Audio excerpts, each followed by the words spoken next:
बाप और बेटे और रुल कुदस के नाम से आमीन।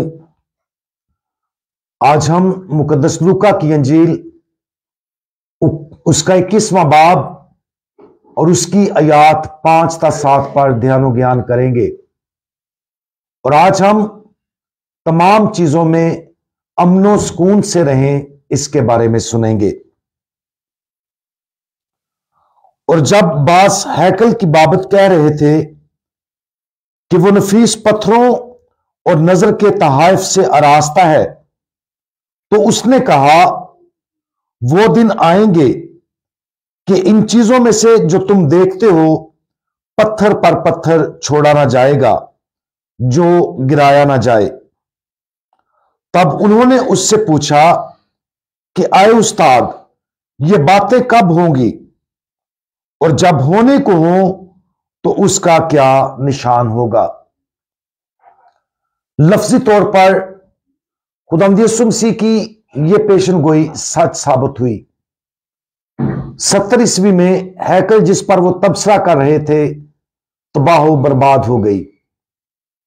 इस पेशन गोई के बाद खुदावंद यीशु मसीह फिर शागिर्दों को खबरदार करने के लिए आगे बढ़ते हैं कि बहुत सी आजमाइशें और उलझने आएंगी, झूठे नबी आएंगे, कौम पर कौम और बादशाही पर बादशाही चढ़ाई करेगी और बड़े बड़े जल्जले आएंगे और जाबजा वबाएं और काल पड़ेंगे और दहशतनाक बातें और आसमान से अजीम निशान जाहिर होंगे। खुदावंद यीशु मसीह इन तमाम चीजों की पेशन गोई क्यों करते हैं?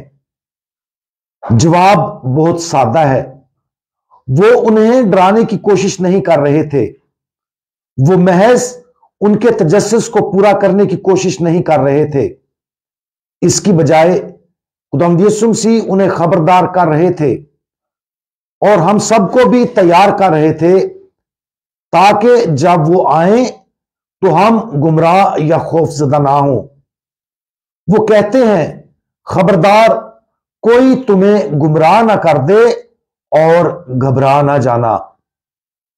जैसा कि पुरानी कहावत है, जिंदगी चेरी का प्याला नहीं है।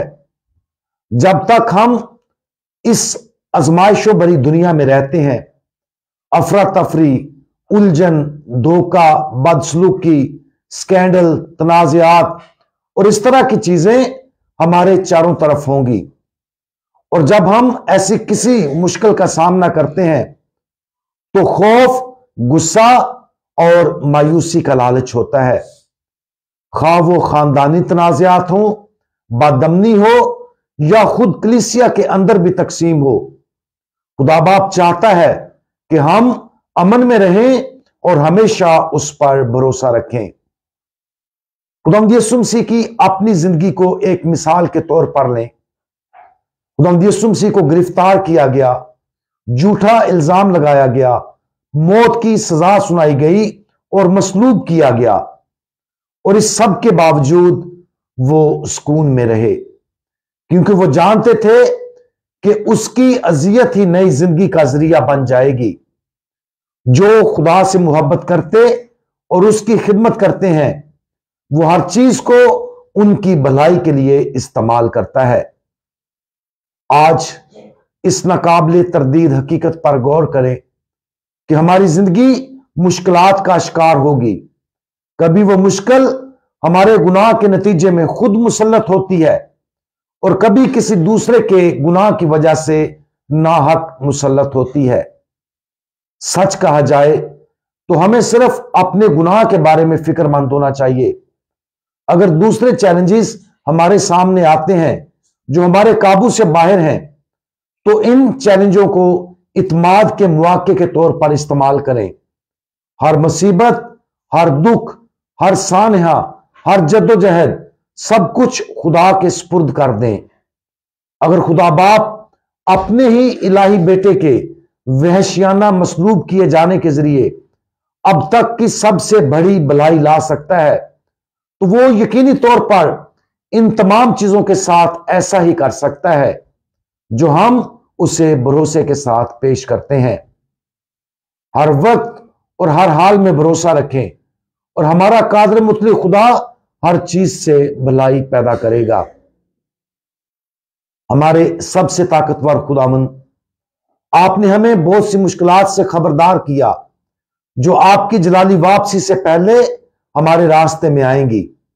आपने हमें तैयार करने और आजमाइश के इन लम्हात में हमें मजबूत करने के लिए ऐसा किया।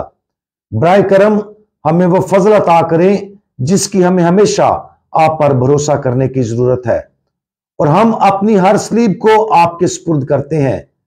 प्यारे खुदावंद, हमें यकीन है कि आप हर चीज से भलाई ला सकते हैं, यहां तक कि उन चीजों से भी जो जिंदगी में सबसे मुश्किल है। खुदावंद यीशु मसीह, हमारा भरोसा आप पर है। आमीन।